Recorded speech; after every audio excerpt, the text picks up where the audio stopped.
Right, a spork of ice and fire, and this is a breakdown of episode 6, the Morrow of a Hedge Knight, or I'm sorry, a Knight of the Seven Kingdoms. Episode 6 doesn't end. The Hedge Knight. Incorrect.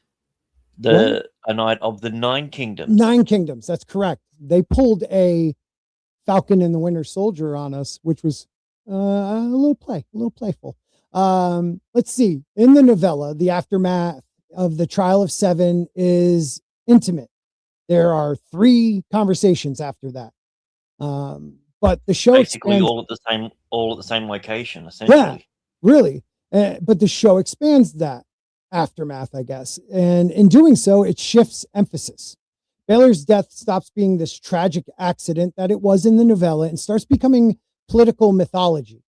Maekar's offer stops being, Dunk's knighthood stops being assumed and becomes ambiguous or not. Maekar's offer stops being duty and starts looking like a containment, locking Dunk down. So tonight, the real question isn't whether the adaptation was faithful. It's this: did episode 6 clarify Martin's themes or subtly reinterpret them? Let's go scene by scene and do this. Tonight we have Sir Grant the Average. How are you, Grant? Yeah, I'm doing pretty good. I got a lot to say about this episode and about what this episode says. Mm-hmm. A lot of minor issues with certain things. Oh yeah. That I feel will have big repercussions later on. Yeah. A couple big changes, actually. Yeah, like especially we'll get there. Going on with what's going to happen in the second book as well. Yeah. We'll get there though. We're going to go chronological. Chronologically, I think the opening scene was fucking weird, having jazz as the music in the background when Lionel and his Witchmaster was looking over. I thought that was kind of funny, but it was such a weird, like, it was 18 seconds of him staring, which would have been fine, but the jazz music was just completely out of place. Yeah, it was kind of like the final song too, but we'll get to that. Yeah, as well. It kind of reminded me like when fucking Jamie Lannister got his hand cut off and they cut to hard rock. Yeah, it definitely was a different choice. I didn't mind that. I liked the beginning. I thought it was kind of funny. I didn't like the music though. I didn't mind. Didn't mind what happened. They could have just kept it silent with them just staring, and I thought that would have been perfect. But I didn't.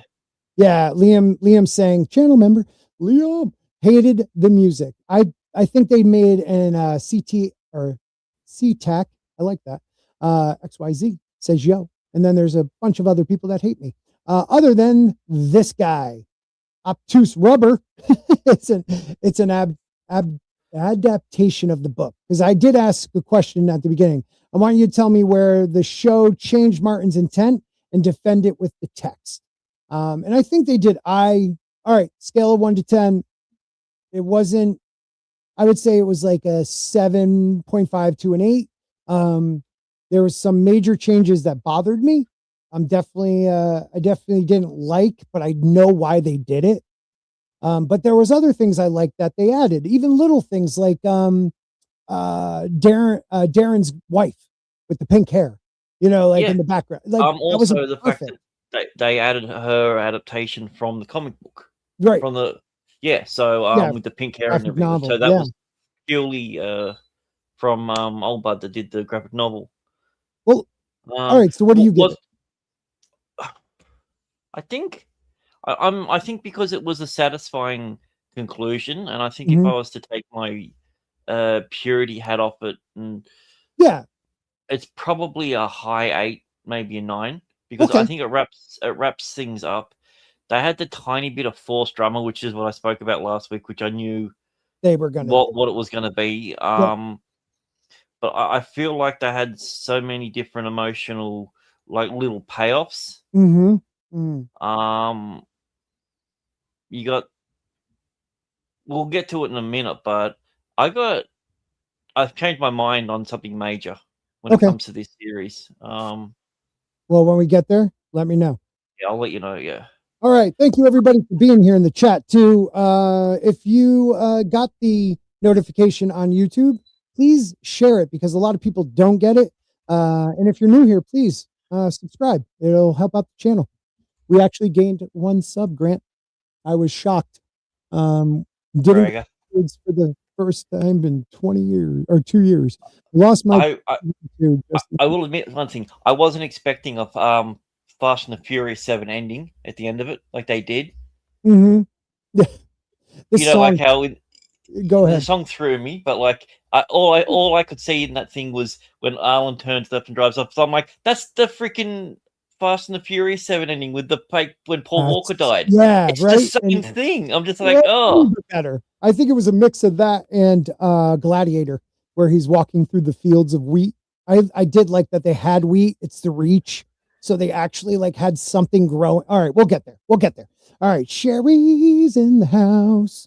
Oi, Sherry, what's going on? All right, so let's start with the beginning. Like you said, we have Lionel Baratheon and his maester just staring at Dunk. Dunk has like this, 100-yard stare going on, almost like he's dead, but he's just staring off at them, like through them. The maester pretty much doesn't have a full chain, which is great. He's like a half maester. And he's like, these wounds are fester. I can't do anything. Like pretty much. These wounds have mortified. Mortified. Right. And I love the actor is great. He just like, get out of here, you old kook, pretty much. Well, on that, this is now like the 10th time that he's used a female thing as an insult to men. Why? What did he call him? Calling men. He called him a witch. Oh, right. So I noticed it a lot that when he does do his insult, he's feminizing men a lot with his insults. It's one way to diss a guy, right? Well, I don't necessarily know if it's always that much of a diss. Like I felt like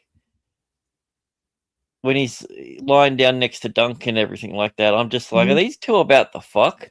Well, they did definitely give Lionel like a that vibe.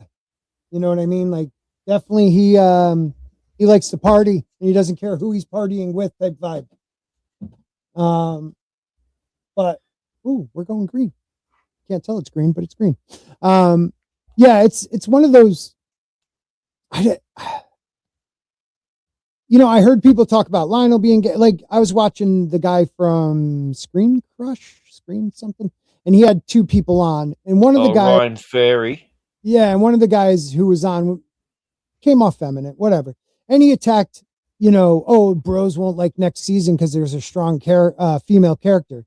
No, we all know she's a strong female character. Like, we want that. We want that character. But she's not like a Mary Sue or anything. Like no, she's feminine. She fucks around and finds out pretty quickly. Like it's not like it's one of those scenarios where she gets away with everything. Yeah, she is a strong character. The fact of the matter is, it's the same people that they said the same thing. We fucking loved Lady Mormont. Yeah, yeah. We hated her as Elle, but we loved her in fucking Game of Thrones. Yeah. Well, I wrote back to them saying it's not. Guys don't hate it. Guys who love the novella aren't going to be upset. And they brought up House of the Dragon. The reason we were upset with House of the Dragon is because they took 2 female characters that were despicable in the novel that controlled pretty much both sides of their factions, and the men just did what they wanted them to do. But they wanted us to feel for them, and they had this weird romantic thing. And even that last episode where the historians will write bad about us, like that's bullshit. That's bringing today's, social demographics and cues, and I don't want to say the word, but wokeness. Yeah, today's geopolitical climate has nothing to do with what's going on in a fantasy world that's supposedly set medieval. Back prior to the Middle Ages. Yeah. If you stick with the core of what, like Dunk and Egg had, they changed stuff in this. They definitely changed moments where I thought it was important to keep with the book, but it didn't make me hate it. And it's not, and you're finally showing capable men that also have flaws, but can still be honorable. Like it's a different thing than what the king still has all of his children. You can't say that much for, House of the Dragons. Right. Right. I mean, at least all the kids are alive. Even the daughters in this exists. They exist. But let's get back to this. So under the elm tree, Lionel, shoos away his maester and he offers Dunk a place at his in his house. He wants him to come and serve him. He plays it off as, we would be like brothers. And if you don't choose, well, then I'll hate you like a brother. But what I got from this is that Lionel he wants, I don't know if it's Dunk or it's like kind of like his Hedge Knight pet for a little while. Like, I don't know how he means it. What did you get from this scene? Like, do you take it as he means it in an honorable way? And we'll go back to what he talked about with Breakspears because he was on point with that. But with that whole part, I think it sets up the theme of the episode. The theme of the episode is loving and hating your brother. That's every scene basically has something to do with that. Right. I think that was a really clever line that completely book made up, because I don't think I don't even think there's a conversation. No. Afterwards, there's barely a conversation beforehand. Yeah, exactly. I think what he wants is someone who is in his mind an equal but still below him. Dunk is honorable and everything like that, but out of all the lords and everything that he talks candid to, it's Lionel. He's the one that he can dance with and step on his foot. Yeah. And what does he want him to do? He wants him to go hunting, riding, and hawking. The three things that Robert Baratheon used to always do. Right. It's a big Baratheon thing to go up and do that. So he wants a mate. He just wants someone that he wants his Ned. Yeah. I took that as that too, in a way. But it also is, I don't know, like taking ownership of Dunk, because he knows that like maybe the Targaryens might offer him something, which down the road they do. But I loved his part where he's just like, screw Breakspears, and he has a valid point. He went into this knowing that the three guys he was going to keep under wraps could not hurt him. It was more so what he said before, and when he's just like, oh God, he died and everything. He fought for me, and he's like, he fought for you. I fought for you. It's just like, dude, I fought for you. Beesbury, the Apple Boy, which is also another. I like the fact that he's called the Apple Boy. Yeah, the Apple Boy. He knighted him, and he calls him the Apple Boy. The Apple Boy, they fought, and those are the only ones that are left. Those, that's the thing that you've also got to look at. There's only three of them. From four reasons. I forgot. Yeah. But I'm saying they're the only ones. That's it. They risked everything for him, and the more and more that I thought about it, the more I'm just like, no, Baelor was a fucking prick. Yeah, Baelor's not this fucking. This not one line. One line made me question everything that I've been saying for years. How many times have we spoke about how great Baelor was, in the books and everything? One line changed my entire perspective on the entire thing. He went against his brother. Yeah. Not even his brother. He went against really the Kingsguard and his brother's son. He did everything. It was almost like he didn't expect anything to happen to him, right?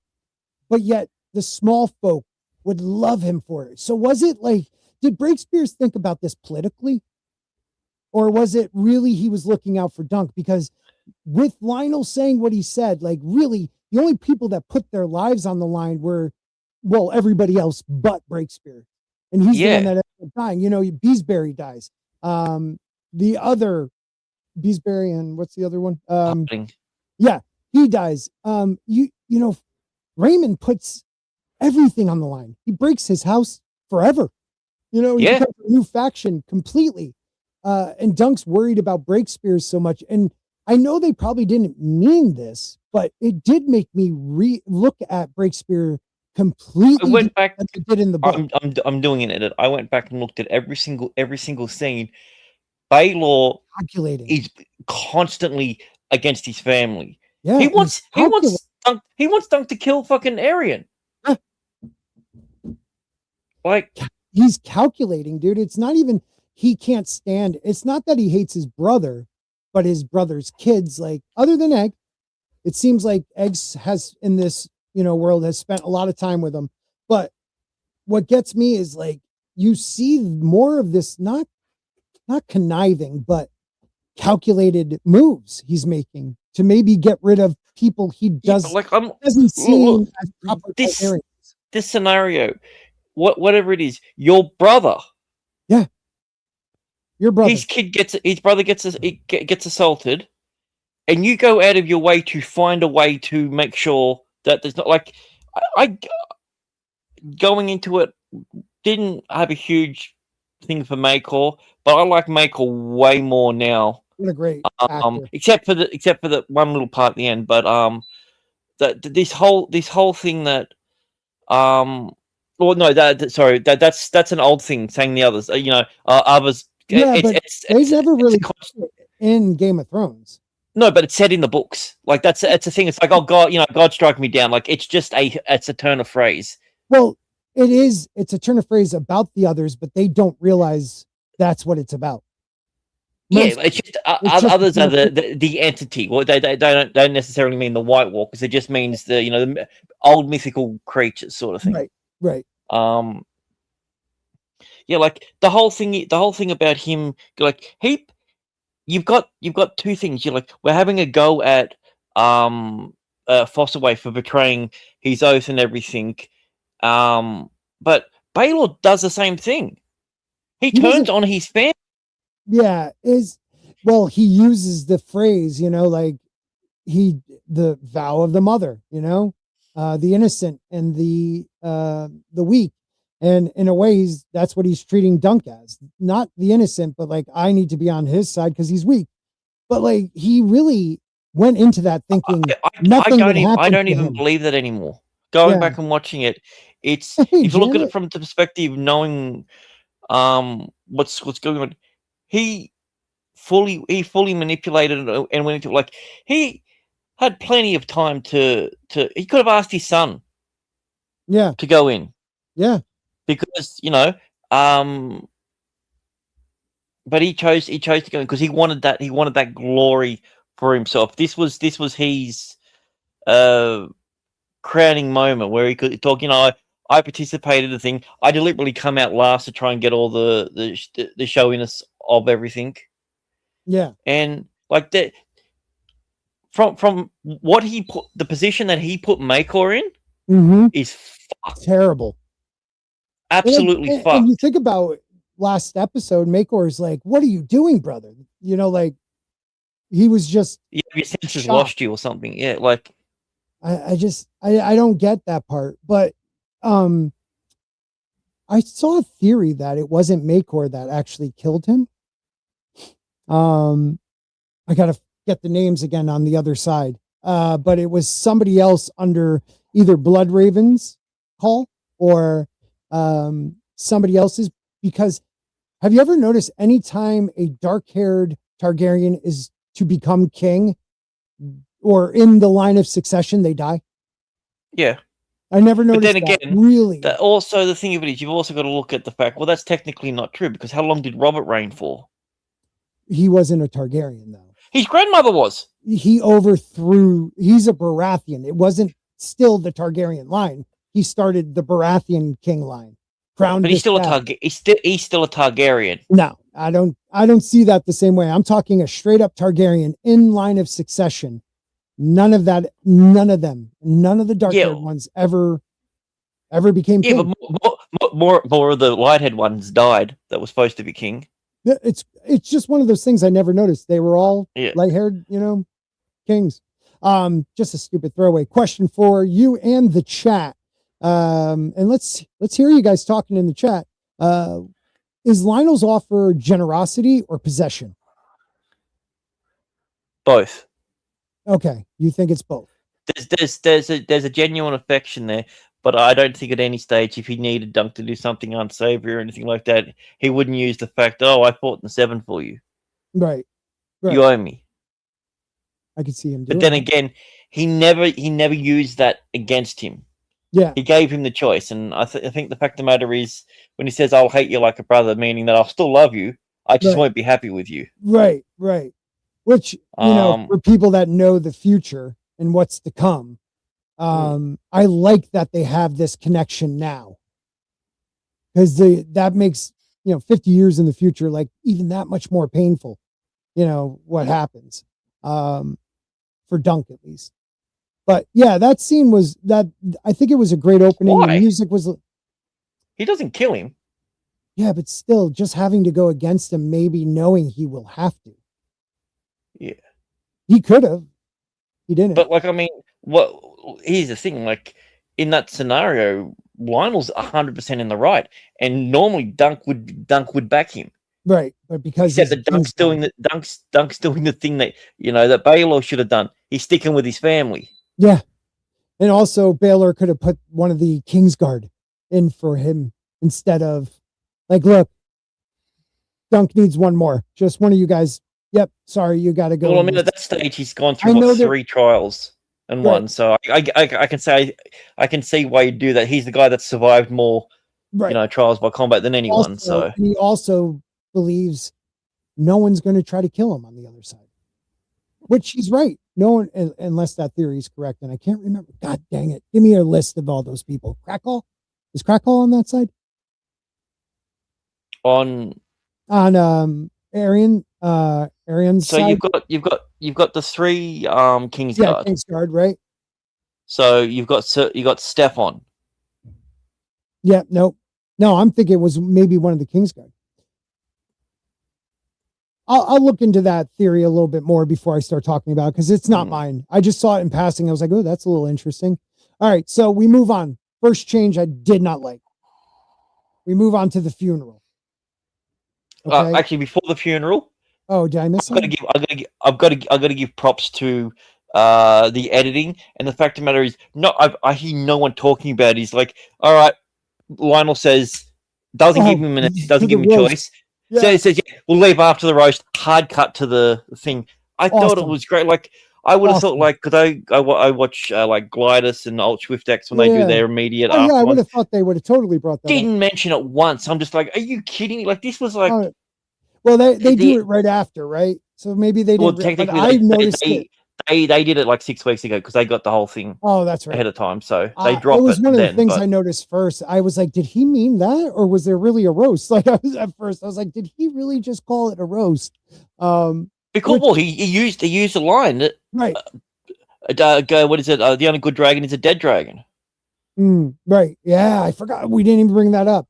Yeah, he went straight to hatred of the Targaryens, where House Baratheon is usually on their side, one of their strongest allies, and the hate, there might be dislike, but the hatred, I wasn't expecting that much to be given to us.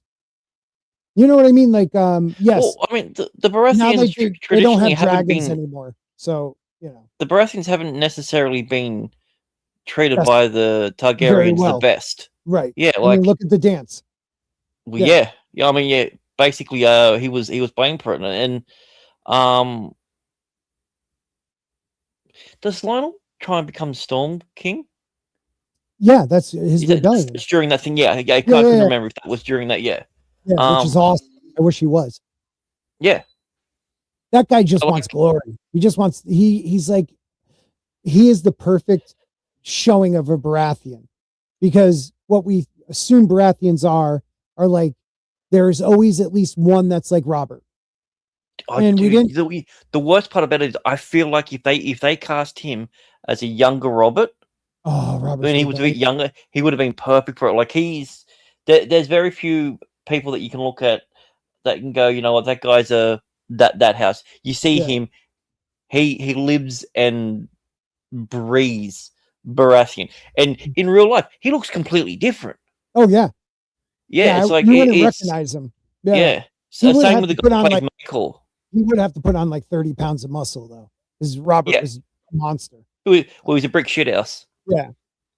I was going to say that too. So, yeah, he does the roast thing and cuts to Baelor's funeral. And this is the first change I did not like. I understood it. I just, again, Dunk does the honorable thing usually. And even though he is hating himself, he would be present for the funeral. And in the, he was there. No, he was way down on the mountain. He waited till everybody left to go up there. I mean, he was still there though. No, he wasn't. He was watching it from a distance and waited for it. In the novella, he is there. Like, taking responsibility would be the word. In this way, it almost like he skates that like eyes on him. Like, the Dunk in the book would have been there no matter what to show, to show how much he cared about Baelor's sacrifice and Baelor himself. But also, it's the right thing to do. The man died for you. You should be there. Like, I'm shocked no one made comments about that during the episode. I'm glad they didn't. I don't think they did. I'm pretty sure they didn't, but I'm glad they didn't because he was there. Right. He was there, but it changes. You know what I mean? Like, I know he was feeling terrible and the majority of this, he's beating himself up. I get that. But in the book, he at least, no matter how hard he was beating himself up, out of respect for Breakspears, he was there. Willing to take whatever came at him. He was there. And I thought that was kind of crappy, but still a great scene. Now, did we get Daron? Did we get the king? Or is that old couple? There was an old couple there, and I'm wondering if that was supposed to be the king, because it's like around 2 weeks to get there. No, the Targaryens don't wait long to burn the body. Yeah, so I don't know who those old people. Maybe I'm. Yeah, I assume they were part of the extended family somewhere along the lines. They weren't. Okay. They weren't given any official titles on the IMDb. Okay, that's what I was just going to check. So. Yeah, because it was one of those moments where I was like, wait a minute, because there is some time. You could tell by Dunk's healing. There's some time before him and Egg finally leave, which is good that they actually show that. They just don't really let the audience know. You have to be paying attention that, there's time between the breaking down of that and them leaving. Because you would think vendors would stick around for a while. There's going to be people not leaving right away. It was a great scene. Him coming up after the fact. You had the Silent Sisters, right? Scooping up ashes. And what else happened in that scene? Let's see. You had a young Septon that was definitely doing things way outside their normal league. Yeah, well, think about this. And I don't know if I said this before, but I have been, I think I did. It makes sense you have a very young Septon. So people were like, that kid was way too young. There was just a rebellion X amount of years ago. And a lot of the Septons would be there at a battle. And there could have been a lot of them that took arrows for, not meaning to, but took arrows, serving a certain house or just being there for the dead and maybe not getting out of the way. So that's why you have such a young guy. Cause it kind of bothered me at first. I'm like, why is this kid so young? And that's my headcanon, that a lot of the older ones died during the Blackfire Rebellion. 10 years earlier. Yeah, 13, 10, whatever. So what did you make of that pyre scene? Yeah, Egg with his little beret. for one line in the book, we got more than we got in the book. Yeah, it was literally one line. It was Baelor was laid to rest the next morning, whatever it was. Yeah. The conversation he had with what's his son's name again? I just forgot. Oh God. Valarr. Valarr, right? Valarr. Yeah, because his sister is Baelor and he's Valarr. Yeah, he's Valarr. Okay. Yeah. That was pretty Valarr. Sorry, pretty Valarr. Similar to the book, apart from the fact at the end where he's just like, be gone. Yeah. Oh, it was, yeah, you know. Yeah. Except in this one, it was a lot more. I felt like in the book there was a lot more venom, a lot more Yeah, anger involved. right. This one, he's very melancholic. I Yeah, would but say. there's still a little bit of like, I just don't want you to be in my sight right now. So there was some of that, but not like the book. You're right. I thought it was great how the actor did a fine job, you know, how, you know, sons should die in their fathers, you know, armor, not the other way around. How many times has this ever happened? You know, and the guy who plays Dunk, just his subtle way of playing him, and like the guy who's not doesn't know what to say at the right time, just he plays it so well. You know, like the very just small folk aspect of Dunk, and I like it. I definitely like it. Well, it's very much the aspect of Peter as a person. Seems that's the point. Yeah.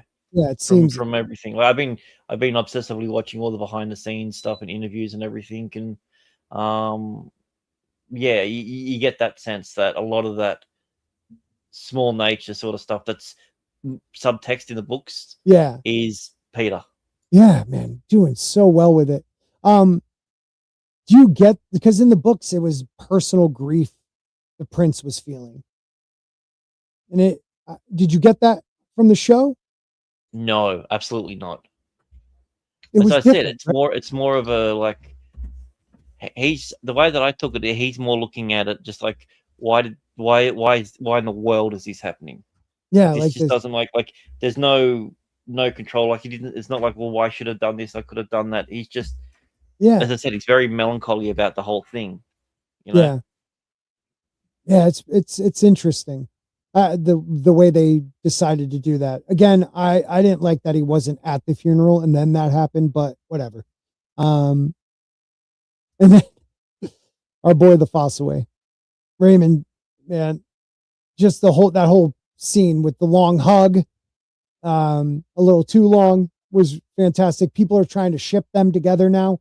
Like, these men risked their lives together.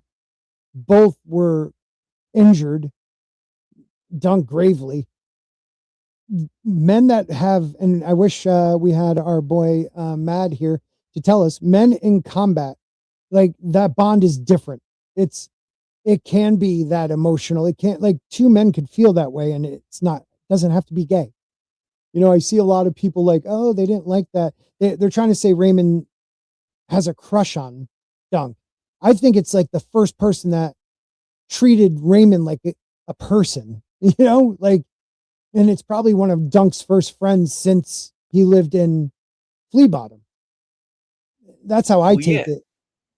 Yeah. Oh no, there's a lot. I've seen videos where people are trying to make it out to, oh, Raymond is in love with Dunk. No, he's not.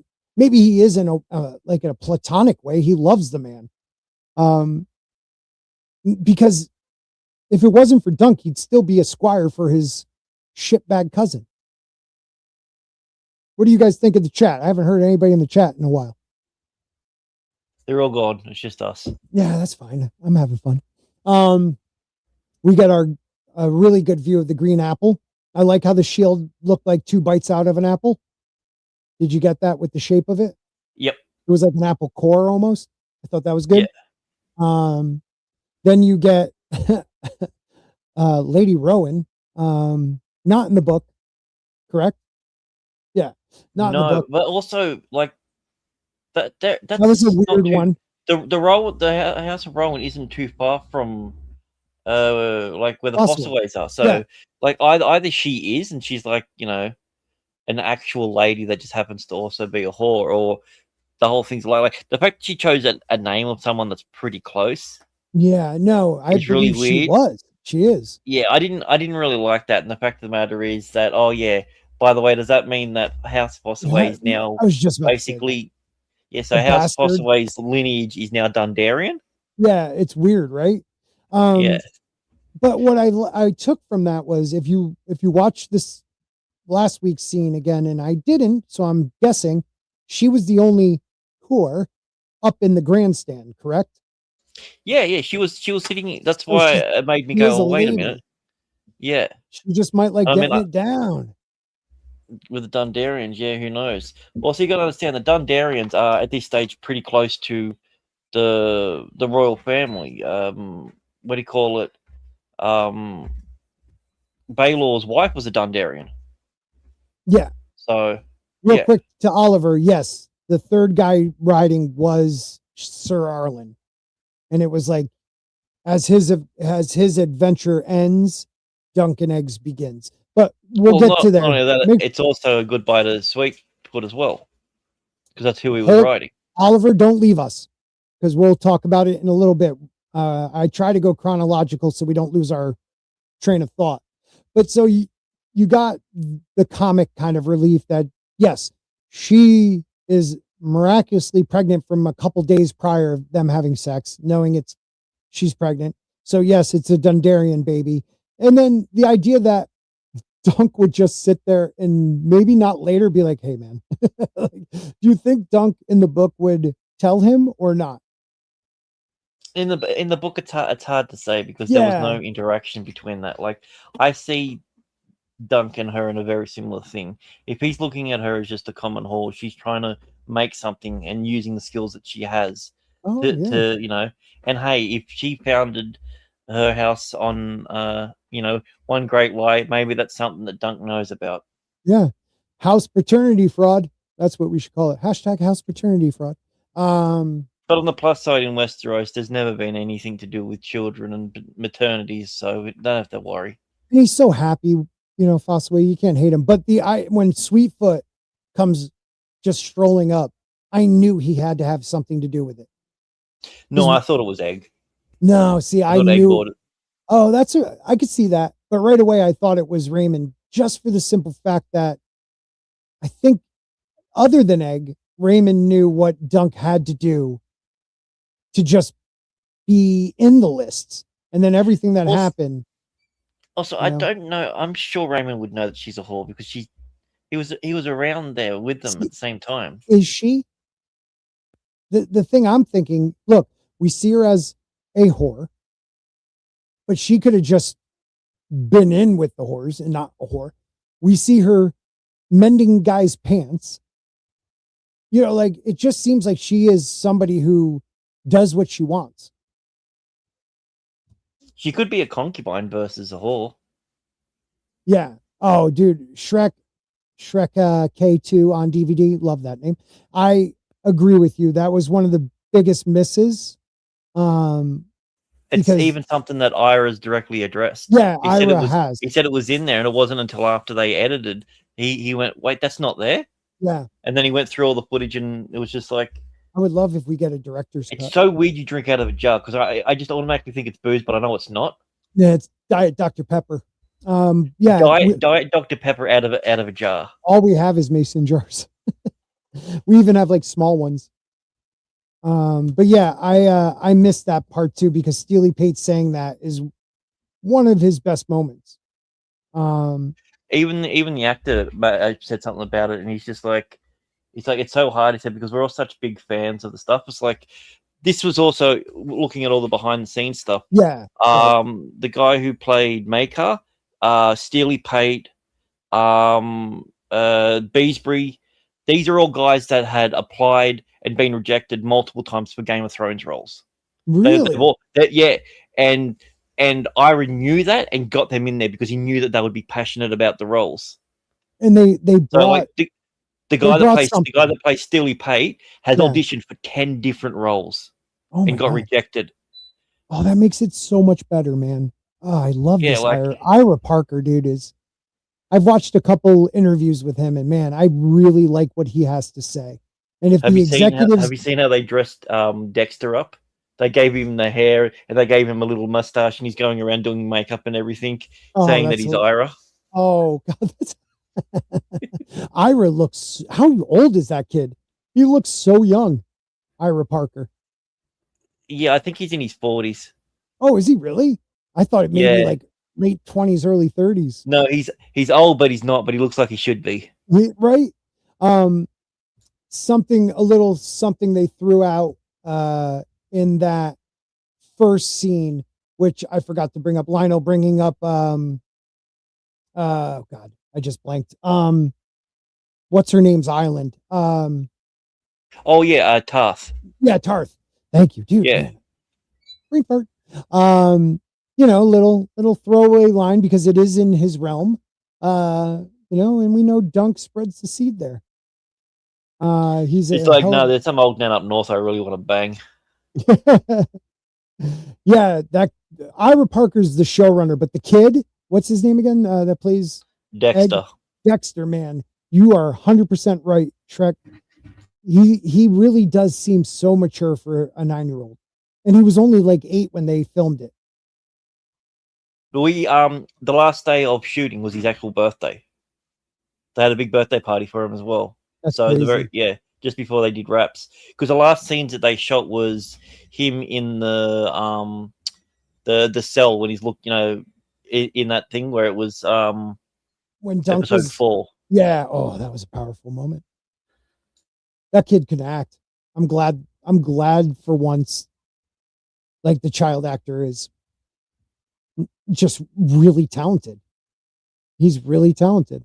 Anything we missed with go ahead.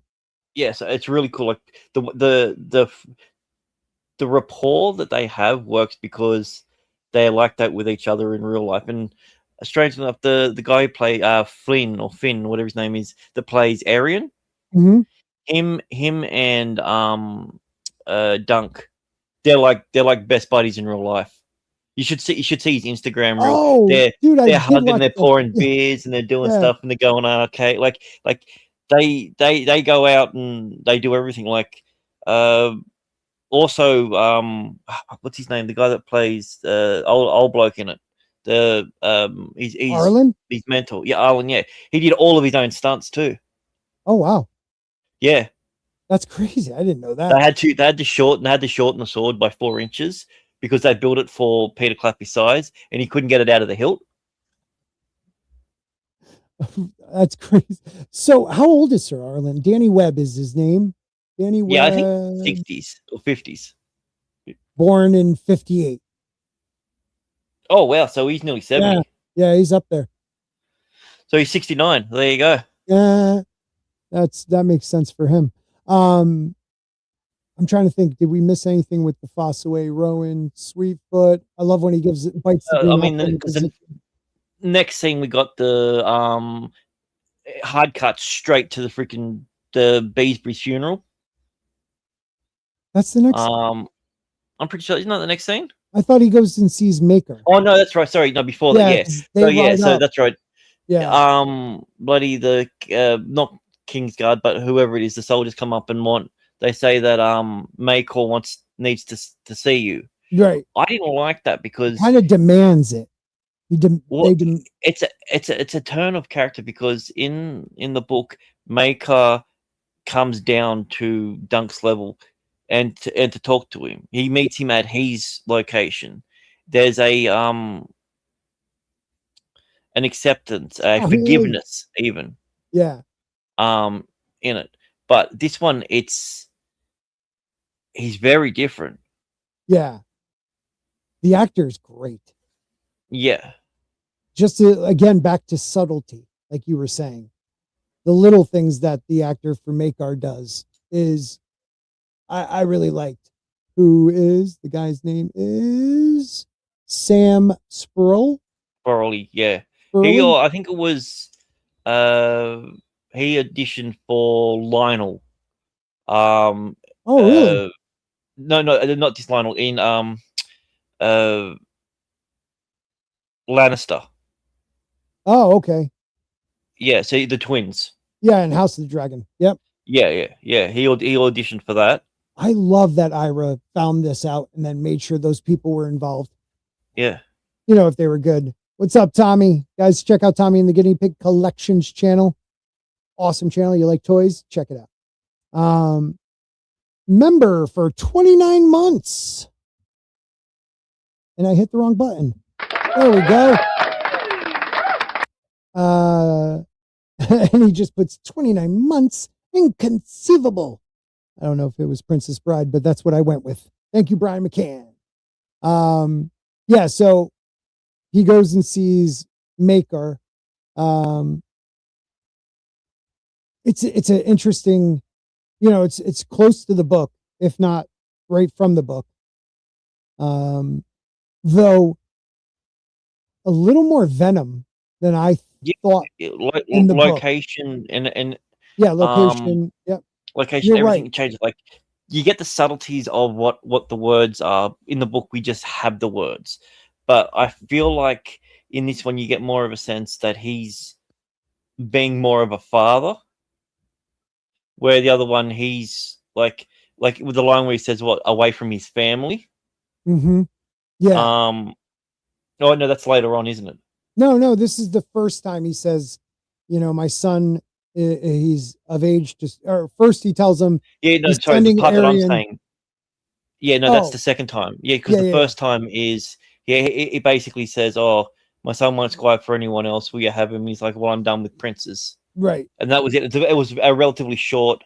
But there were some cool parts in there. First, he tells him, Arian, he's sending him east, which means across the narrow seas to Essos, to the free cities. I think he does say that, the free cities. Which is interesting. That'll teach him. We're going to send him to a party island full of whores and everything. Yeah. That'll he's teach there him. He's there for 2 years. Most likely has quite a few bastards. And if Varys is an egg, could he be one of Arian's bastards and actually a Targaryen? Think about that. No. I just don't know if the age lines up, but we don't know how old he is. So Maekar gives him the offer. He says, yes, my son won't squire for anybody else. Come to Summerhall, swear your sword to me. You teach my son, and while you're doing that, my master at arms, which is probably one of the best in the realm, will finish your training. And he gives Sir Arling props, but also says, he didn't have a chance to finish. Now, well, he said that he did all he could for you. Right. Yeah. It was a little slight, right? Yeah. The way that I took that was, okay, he might have shown you the way, but he'd never shown you how to the Targaryen way. Yeah, like there was like, oh yeah, you might be able to do this, and yeah, you won, but he's got to turn it into a victory. He was a hedge knight. He was a hedge knight. We could show you the right way. Now, in the books, I took it as, okay, the words again, but in the show, it was almost like he was trying to obtain Dunk, like control Dunk, take Dunk under his service so he can control his son, his only last chance, Maekar believes Egg is. Well, we don't know that yet. That's the thing. Right. I get that. Yeah. But that's what you get. Like, is he offering him Summerhall as a, like, this is the only way my son will do it. So you seem like a good enough guy, even though my brother died and all this happened because of you. Or is this like containing, like, what I mean? Like getting him under his control. I feel like it's a bit of both. I feel like it's you understood what I meant. All right. Getting getting Egg under control. Right. Because everyone says that Egg is this bad kid and he's doing this and he's doing that, and he's just like, no, he's a good boy. He's a good lad. You see Maekar likes that. Yeah. When he says that, he's a good boy. He just needs a firm hand, and because he wasn't getting one from his father, because as he said, he barely knows his father. Yeah. And it was a great scene between, Maekar, who seems to be a very capable actor, and the guy who plays Dunk, Peter, who is newer at this, just holds his own with this guy. But again, you get Maekar, you see these emotions, subtle emotions when he's talking that you don't get from the book. You just read it as is, and the picture you created of Maekar in the book is how you read him. But this actor, just the little subtle decisions he made as an actor, I just brought Maekar more to life for me. Kind of like how Patty made, not to the same degree, Yeah. But Patty truly made Aerys like somebody he was not in the books. I mean, Viserys, you mean? Viserys, excuse me. Made Viserys just someone completely different than I read in the pages. A drunk, didn't really want to be a king. He was completely different on the show. And that's the only good thing House of the Dragon did. Do you think if Dunk accepted, future tragedies would have been different? Like if he goes, no, I just think different tragedies would have happened. Yeah, because the summer sickness or the COVID or whatever you want to call it that happens still happens. Yep. So you still lose 2 of those. Aenys still becomes. But like I'm talking way ahead. It's hard. That's 50 years in the future, though. His Egg would be a completely he would have Dunk, but he wouldn't have had all the experiences. He wouldn't be the same person, but it doesn't necessarily mean that wouldn't have happened sooner. Being around, because we don't even know how or why the Summerhall tragedy happens. All we've got is just speculation, so we don't even really know if it was actually him. We just know that in the books it says that he was responsible for it. Did you catch not that he lit the fire, not that he did that, not that he tried. Like, I still think he was responsible. I think the maybe he gathered everyone, like with Rhaegar when he gathered everyone there for the tournament, and it was supposed to be for something else. Or it was for the dragon eggs, but I think there's something about sand or something. Like they had like they have the sand traps to stop the fire at Summerhall. The Maesters, I think the Maesters did something. I've been hearing people talk about this, and I didn't catch it. He's wearing his signet ring in this scene, and he's not wearing it at the end of the episode. I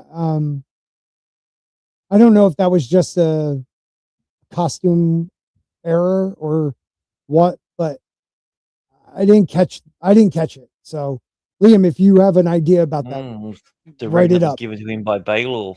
He threw it in the fire. No, that was before. But yeah, it was a good scene. And then Egg, is overhearing it, but then runs down and you notice, dude, Egg lies a lot. Yeah, he is. Or he like the thing is, Dunk knows that Egg was spying, and he doesn't confirm it. But when he says he asks were you spying, and he doesn't say anything, and then he just basically says, "I can't take you." No, Egg says no, I wasn't. He says, in the episode, he does. Yeah. Was it okay? Yeah, Egg actually says no, I wasn't spying, which I was like, whoa. And then again lies at the end. I was like, damn, I didn't realize how much he lies. And then he's all saying, maybe you're not the knight that I thought you were, and then sad emotional moment. Cut to 2 girls calling each other little whores while they're hanging around a coffin filled with bees. Yeah. What? That was crazy. And that's a great scene. With Darren, we'll get to that, but I love it. How do they make the bees just buzz around that? And it's his bee wife, magic. I just it's bee magic. But you see, Lady Rowan, she isn't dumb. This woman. Well, not only that, she's also willing to play along. She even says, "Oh, combat is turn your brain to applesauce." She's already using the apple puns. Right. Yeah, I thought that was funny. But it's kind of crazy that they put a queen bee in the casket so bees fly around it. That was I like the fact that heraldry is something that's so ingrained to each houses. Like, and it's also shown in this. Yeah. Like, the fact of the matter is, like, even Lionel Baratheon, his bloody walking stick has a stag. Was it? Yeah. Yeah. It looked like a staghorn. Yeah, it was, I think, but that's a huge one. But they don't realize this in either House of the Dragon and in Game of Thrones, how important in George's writing people's sigils are, the colors. I love how, like you've brought it up many times, how the actors' eyes that's looked down upon. Oh, if you didn't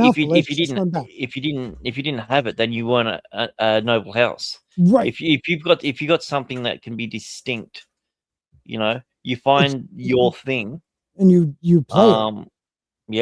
Yeah, the dire wolf when the lone wolf dies, like everything. The closest thing we really get into in Game of Thrones is they call the guys from the north the pups, and there's one tully called the Blackfish. Right. But apart from that, there really isn't any sort of big heraldry. Like, there's no big stags or anything to do with that. Like, I mean, at least with House of Dragon, they've got some lions that they're taking into battle with them. Right. There's something. At least something. You're right. Yeah, House of the Dragon did okay with that, but like even with I don't know, they dampen the colors. I want them to be vibrant. If George said it's vibrant, I want vibrant colors. But yeah, the black and the greens, they did decent with that too. But I think this show has done the best so far. I'm trying to think Game of Thrones where they could have, but maybe Dorne is the only one that felt like it was different. Like we didn't. What did we see of Dorne? No, not even Dorne itself. Just their wear. Palace. Their wear. Like different regions look different. Like it's just how the almost world like they're different parts of the world. You're crazy, right?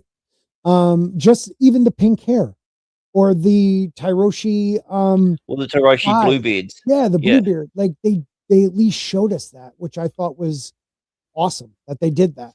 But yeah, so we get Dunk sees Daron and like he's pissed. Goes over, how do you because he's right. His lie caused a lot of issues. And the thing I thought was funny as well, I don't know if you saw, but Maekar on that at the funeral as well. Wait a minute, say that again? Maekar's at the funeral, at Beesbury's funeral. He's in the background. Oh, I didn't see him. Yeah.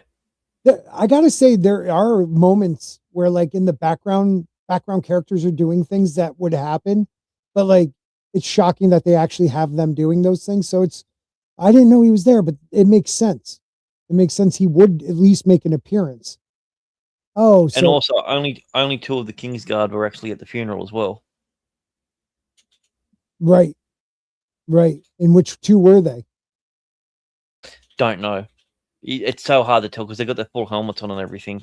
Okay, because I'm still trying to figure out this. Did Crackall kill Sir Roland Crackall kill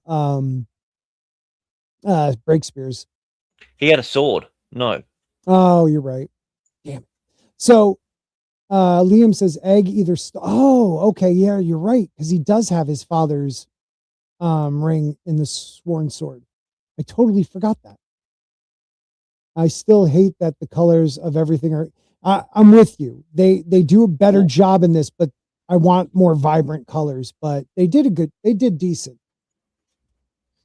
I think the colors look way more brighter because of how dark and how dull and muddy and gritty they made that battle. Yeah. Also, it's a small little touch, but the night beforehand it was raining in the show, so therefore it's more muddy the next day. I like that little touch. Yeah, that's true. Yeah, you're right. Tommy says something. In the olden days, in real life, they would pay professional mourners. Sounds kind of sick today, but they pay people to do protests. So, I mean, not a lot's changed. Sectors. Brian McCann for $5, first super chat of the night. And he also gets for the first super chat. Brian says for $5, Gurm is enjoying the writing backstory novels more than finishing the Song of Ice and story itself. Sad. The show needs more cowbell. Yeah, I can see him finishing a couple novellas before we get The Winds of Winter. And dude, if I got the end of at least Dunk and Egg and find out what happens in Summerhall, which would be way off in the future, that'd be great, but I don't think we're going to get that. What's up, Butcher?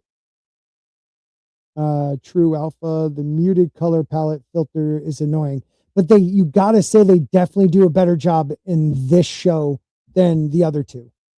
I think. Oliver says, I was surprised that we did not see the puppet girl again. In the book, she she escaped. There's she takes off. One conversation, I think, afterwards.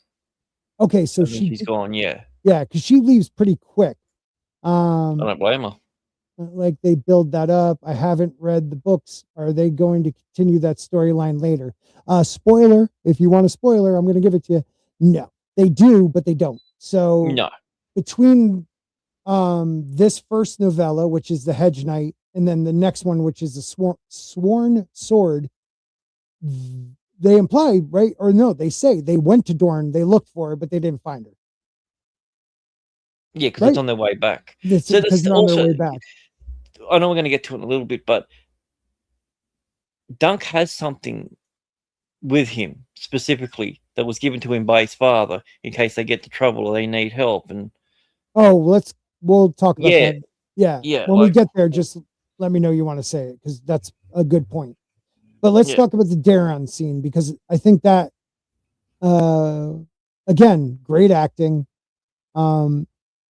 Just Daron said exactly what needed to be said. He didn't tell. He gave Dunk enough for Dunk to brain to go, oh, wait a minute. It's just like, oh yeah, he used to love fishing. Yeah. And he's like, what's the very first thing that we see Dunk Egg do for Dunk? Yeah, fishing. Fish. Yeah. Which is funny because in real life, Dexter loves fishing. That's what him and his dad do like every weekend. But you know what I love? Oh, really? That's cool. Yeah. He's an avid fisherman for a little kid. Like he loves it. What I loved was that did Daron know that that's what Egg did for him? Like, did he dream it? Probably. Because he brings this up and it's like almost as a matter of fact, he knows he's going to think it's Egg. And then he goes, no, I'm talking about Arion when he was young. And it's such a great line. Yeah, the line where he says, we'll make a man out of him yet. Yeah. It's just like, that's all you need to say. And then that was enough for him to go, all right. Yeah, it was something almost like, don't worry, they'll make a man of it yet. And it was just like, wow. And then the way they cut from that, when they're talking about the fishing and all that, and then they cut to Egg with a knife in the fish, which I'm so glad they didn't use the cat's paw. I was so worried that was going to be brought into it. Yeah. And then he pulls it out, and then he goes into the bedroom with his brother. Yeah. And even the scene there with Maekar, I thought was really good because good. He didn't react. He just put his arms on his son's shoulder. No words were spoken, but you got everything about it. And like once again, the theme of brothers: I love you like a brother, or I hate you like a brother. Yeah. You know, and Maekar at that moment fully understood what Egg meant and what he was going through. He literally just killed his brother. Yeah. Like, how insane though, like to put that part in, because that's not from the book. No, but not a word spoken. Right, and the fish had flies on it, and he was just sitting there, seething, thinking about this, and then he just slowly starts walking in. Now, question for you and question for the chat: if Maekar, wasn't there. Yes, he kills him. Egg would have. Yeah, you think Egg would have went through with it? Or what he would have done is he would have done the same thing that he did to him, where he would have put it between his legs. Because remember, he's already injured down there. Mm-hmm. So he's injured on the inside of his thigh. Yeah, man. Duncan sliced him up with a sword. Yeah. So. Yeah. Yeah, it was. I was shocked they put that in, but it wasn't a bad scene. It was a great scene showing how Maekar,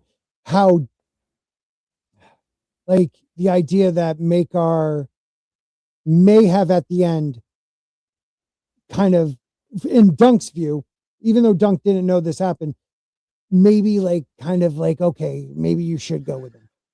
It was it wasn't a loving embrace. He just put his shoulders on him, but you see Egg lean, he's heading towards him. Yes. Even a little bit. So you're like, oh, okay, that's an interesting aspect to it. And then as soon as the guy says, "Oh, Dunksy," you can see Egg just like it's almost like he snaps out of it. Mm-hmm. And you know, maybe they're implanting that sort of thing, and maybe it's Egg realizing that he can't be around or whatever it was. But I saw that and I thought, okay, so now I'm going to understand why Maekar is going. Yeah, he has to go with you, right? Because in the book, it's kind of left. The first book, it's left. Maekar doesn't. We don't know. doesn't agree. Know. He says something, basically insults him, he walks off, and then the next day Egg's there. Yeah. Yeah, so in the book, it's almost like we don't know if Maekar finally caved or didn't. Well, we know he did. We know that he gives them permission. Oh, see, I don't think that's right in the book. Because wasn't there something said about that in the next book? No, it was confirmed that that was the case. Yeah, because it's definitely known that he's with them. Yeah. So they did change it a bit, but yeah, Brian, wait a minute. Brian goes, my biggest beef in A Song of Ice and Fire, each individual kingdom should have its own kings. Yes, and the ruler above them should be an emperor. Otherwise, it's King's Landing king, and the individual kingdoms should be ruled by barons. Well, he does have, like, the Lord Paramount of each, of the North, right? They're the Lord Reach. Paramount, right? It's Lord Paramount, right? Yeah, the North, the East, the West, and the Reach. I don't know if they have one for the Dorne. So yeah, Reach. They have no real ruling over Dorne. True. So your East one would be in the Eyrie, or no? I'm sorry. Yeah. Would it be the only thing that they have over Dorne is the fact that none of them can be called king. So everyone's prince. Mm-hmm. So yeah, Dorne was allowed to keep those titles. Yeah. What annoys me, 11 Alpha is telling Brian, is that your grace is a term for addressing for dukes. Oh, I didn't know that. Kings and princes should be your highness or your majesty. Okay, I always thought your grace was one term you can use with a king or a prince or a king. Excuse me. Huh. Okay. All right. So yeah. So we get. Do we get a flashback in this one again? Yeah, with Dunk. Oh my God. Yeah. So is that what comes up next, where Dunk's thinking about Sir Arlen lying up against the tree, and Sir Arlen's telling him that story about the penny and how we finally get why it's called Penny Tree. So which now makes it even way more tragic when you see years later with Jaime there, and he's just like, there's 1,000 pennies. Yeah, over 1,000 pennies in this tree. And what that means. Yeah, it means all those boys didn't come back from battle. Like, and then he has a line like, awesome. Why did you never knight me? I like to think that that's Arlen's go-to move. He's just to pretend that he's dead. Yeah. Yeah, I was wondering that too. And it's like, people still think it's left that Dunk was knighted, that maybe after that he knighted him. It's still, here's the thing, it's nothing has changed from previous one. We just know up until that point he wasn't knighted. That was like because right before it started raining, though. It hasn't even started raining. Yeah, but that's when he's dead. Oh well, yeah, they do sit under the tree. He catches a chill in the night. Yeah. And Dunk also says just before he died, he knighted me. So there's still that time period that's still there. Yeah, and he said he said the words. So you're feeling it, man. You really want that one. You really want Dunk to be. That's Dunk's biggest thing. He lied.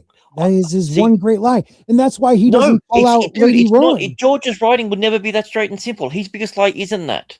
I can guarantee his biggest lie has something to do with his family, because he's talked about bring that up, keeping the biggest lie all of his life. And everything like that. What when it's mentioned in the book, it's been 3 days, right? So how can you talk about the weight of such a great secret over 3 days?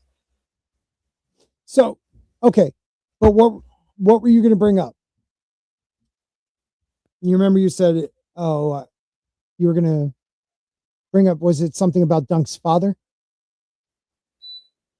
No, I'm just saying it could be something like that. It could be something about his parentage or something else from the past, because the way in which it's written, George likes to subvert the expectations and everything like that. He's pointing everyone in that direction that's what it is. And I can 100% guarantee that Dunk was knighted, and his big lie is something else.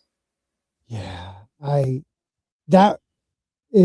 you put it perfectly. George would do something like that. I still think these are more, I know George's writing is a little more complex, but the novellas I feel like is a little he's a little freer with it. So you could be 100% right. I just still think it makes the story better that Dunk wasn't knighted, but he's the truest knight in the realm. Beware the butterflies. If he's not knighted, then so it goes all the way down to Jaime Lannister was never knighted. Well, I mean, yes, he may not have taken the vows, but I mean, becoming a Kingsguard. Oh, I guess no. Sandor isn't a knight. I was going to say would kind of make you a knight, but no. Well, Sandor specifically says, "I'm not going to be a bloody knight." Right, but I guess who does? Okay, so Dunk Knights, is it Sir Dane? Does he Knight Dane? He does. No. Dane gets done by old bud. Who Dunk Knights. Okay. I didn't remember that. Well, maybe at some point Dunk just feels like a true knight. Yeah, I guess once you win your first battle, I get that, but like, yeah, I think it's so obvious that the writing's making everyone look that way. George is never going to be that simple. Right. I'm sorry. I'm reading Brian's thing. I like all of them. Ryan as Jaime Lannister, though. I guess it could work, but the other ones are great. I wonder who would Ryan would be more like Tylan. Ooh. Yeah, a little old for him, but yeah. Or like Sir Loras. Who would we be, Brian? Let me know. Yeah, so all right, where did we leave off? Okay, so we have that flashback, and then we have Maekar again, correct? Yep, the second Dunk goes to ask for him. This is Dunk going to him now and asking for him to see him. And he takes it as a big insult, the fact that, you want my son Prince to live as a peasant. Right. And he throws out this line, and I get what he's saying, but it's wrong. When he says that all Aryans beef was was juicy and bloody, and then what's Darren's never slept in a ditch. I'm like, if there's anyone in the family that slept in a ditch, it was drunk. Darren. Yeah, definitely Darren has slept in a ditch. He looks like yeah, but he makes that point, like he didn't ever have to. I thought that was because Maekar is like, my son will not, live off of salt beef. And he also the line that got me with it when he said he's my last son. Like I'm just like, well, he wouldn't be if you freaking shipped off the useless one to become a maester. But he did make that like it's his last chance. Yeah. But so Eamon didn't. Hey, Mason, Free Folk of the Fandom only needs 12 more subs. We have a lot of different people in the chat tonight. So if you have not subscribed to Mason, Free Folk of the Fandom, we're trying to get him to 100 subs, guys. So I'll get his link. Mason, what's up, buddy? Not much. So did you guys like the episode? Yeah, it was good. There was some parts that I wish they went a different way, but I understood why. The only thing I really disliked was Dunk not being at the funeral. But he was. Yeah, he's kind of lurking in the background. He was like a mountain away. He wasn't even close. He could see the fire in the distance. He was not lurking. He waited till everybody left and showed up. Yeah, I'm not very happy with a lot of the changes they made this episode. Oh, what did Gary say about it? I mean, what did you say? I'm just kidding. I should have said Ryan, but what didn't you like? Give us, we'll stay quiet for a little bit because we're near the end. So tell us what you thought. I see how it is. Let's see what you think. As far as I can tell, the Nerdrotic crew really liked the episode. But yeah, I loved it. Yeah, I don't like that, now just everybody is a Targaryen hater. Like if you're a minor lord or a somebody that's in charge of a large area, that is a good point. Like it weakens their grasp. Like there's really no reason why they would be in power right now. Yeah, we didn't see. Well, this is one Almost little as if some sort of rebellion might pop up in a few years. Right. Yeah, you have Lionel Good admits point. to being like treasonous. He's like basically saying that he's ready to fight for the Blackfires whenever He they said come. a war is coming. Yeah, He's like, oh yeah, the war's coming, and you and me, we can, we can make something of ourselves when the war comes. We can be ready for it. It's like, but that's Dunk's character. Everyone talks treasonous to him. It's like the third character that's basically committed treason in front of him, because I know he's not going to do anything. Right, he's just a hedge knight that was never knighted. Yeah, Go on, please. Yeah, they added a lot for Egg, and it's like, oh, maybe this is why Maekar's gonna allow him to go with Dunk at the end, and it's like, nope, it just it undermines Maekar, and then it changes what the story is going to be about. And there's so when he's on his horse at the very end, when Maekar is, he doesn't have his ring on. That could be Egg trying to like stealing the ring so he has it. Well, because he has it in the next book. Yeah, he's supposed to have it, but that's because Maekar gives him permission. If he's leaving, he would put on his prince ring, like his Targaryen ring. Like, why would he just? It's a family heirloom. Let's just leave it in this tiny castle in the middle of nowhere. Yeah, he doesn't even like react to not having it. Correct? Yeah, I was thinking that too. It's gonna cause a lot more problems down the road. Yeah. Like, where's George and his butterflies? Yeah. No, that's a good point, man. That's a good point. What else? What else did you hate? Yeah, I okay. They had some weird music choices. They had jazz in the first couple minutes.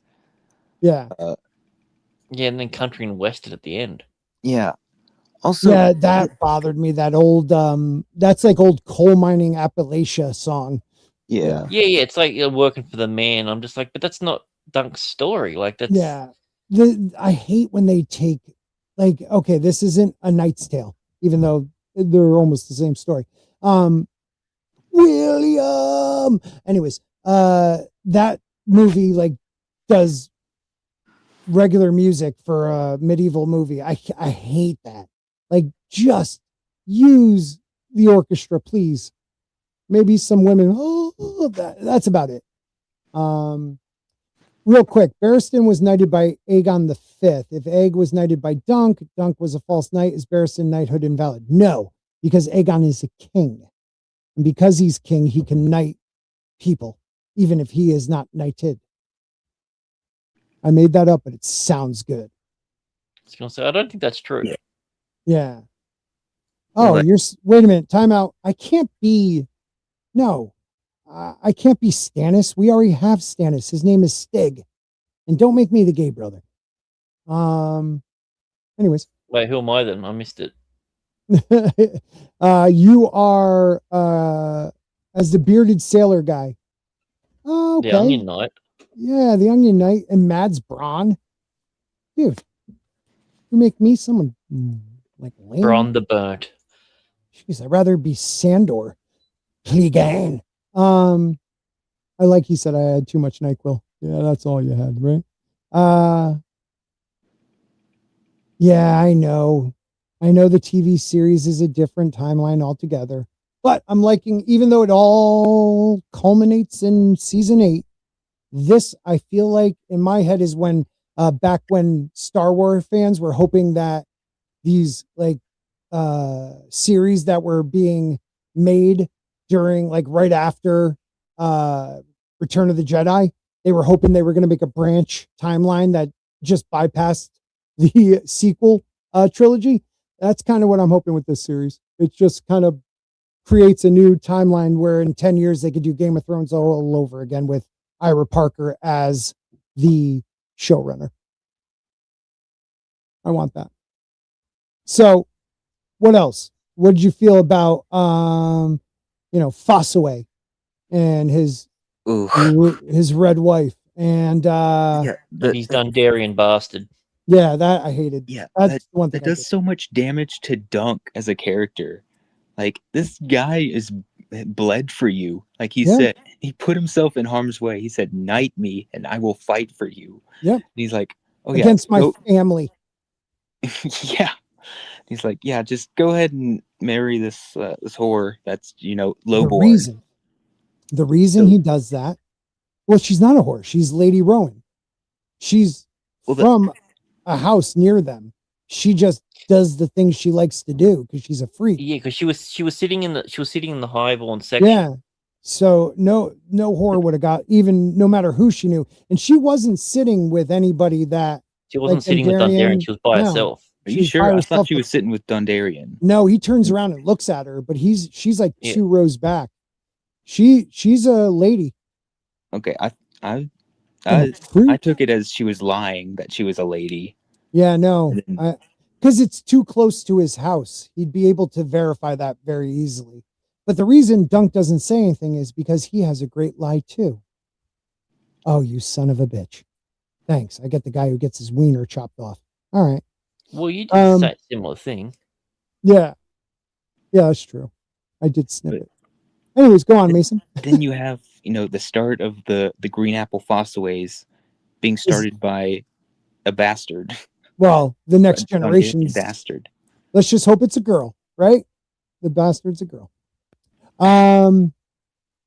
What did you feel about getting the information about the pennies, what they really mean, the pennies on the tree? Because that does relate back to Game of Thrones, like Grant was saying, with when it is Jamie when he goes through that area.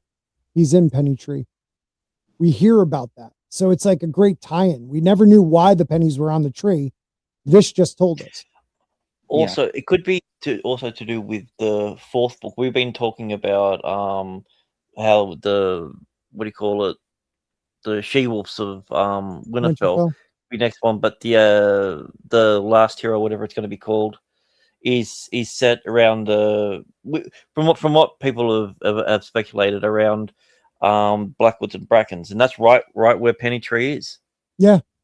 Oh yeah, so, they've been in those battles. He could be going back there. Oh yeah. And they know, and because George would let them know, because George has let them know where things are going. Did you hear about that? They've included that in there. So then that's going to be a big reference later on in a later on season. Did you guys catch that interview with Peter and what's the kid's name again? Dexter. Dexter. God, I got to remember that.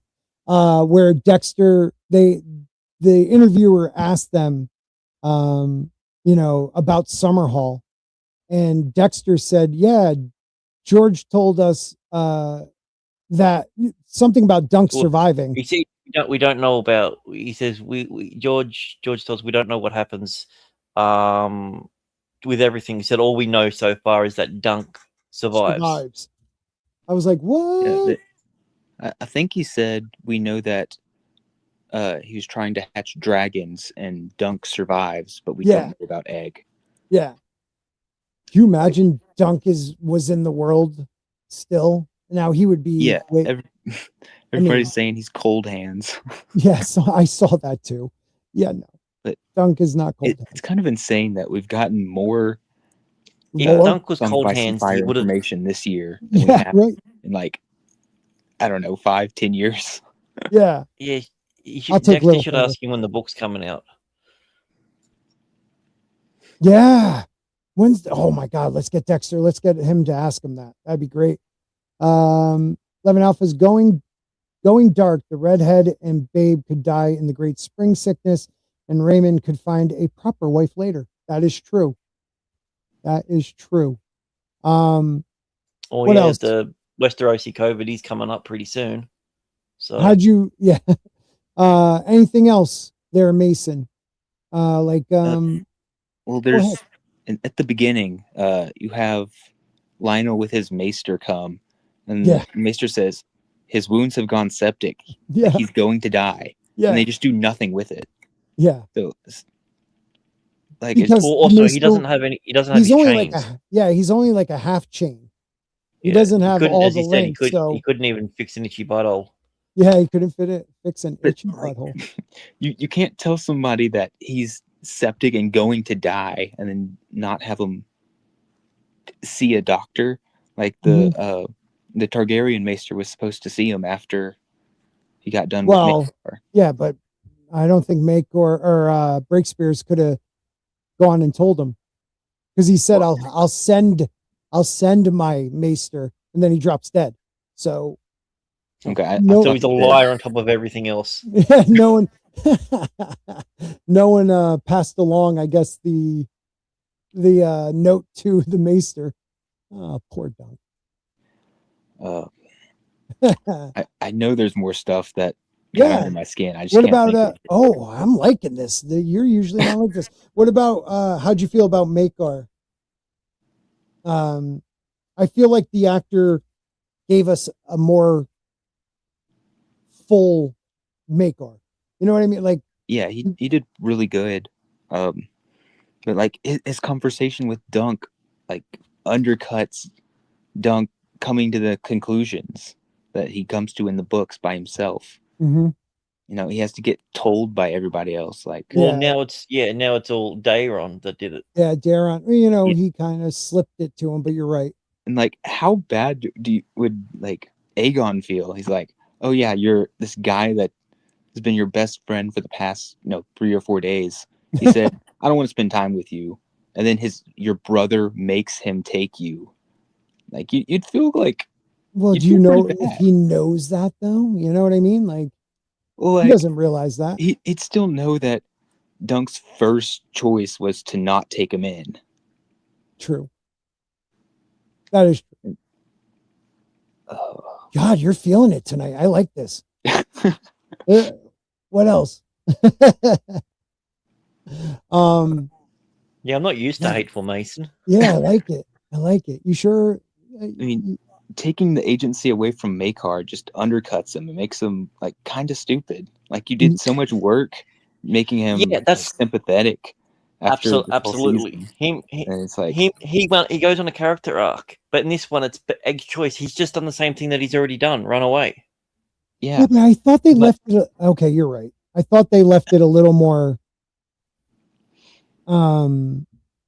There's multiple points in this where they kind of tell us, where it's kind of left ambiguous, I guess. I know we find out in the next book that it was okayed, but no, they don't leave it ambiguous because of that last scene with Maekar. No, that's what I'm saying. In the book, they do. Yeah, in the book. No. In the book, it's I don't even think it's left. I'm looking. You guys talk. Maekar Egg doesn't lie as much in the book. I'm reading Blood Raven. Go ahead, Mason. We keep cutting you off. In the book, Egg shows up and says, like, my father has agreed to, or is telling me to come and serve you. And Dunk says, come and serve me, sir. Yeah. And it's like, okay, yeah, that's Maekar has agreed to it. It's not that Egg just runs away. It's not that there's no like, Egg would, I don't know, he would have to have known that Dunk wasn't going to leave until a certain point to sneak away and go find him. Okay. When just jumping to it, so because I don't remember, but the part with Egg and the knife, did you like or dislike that?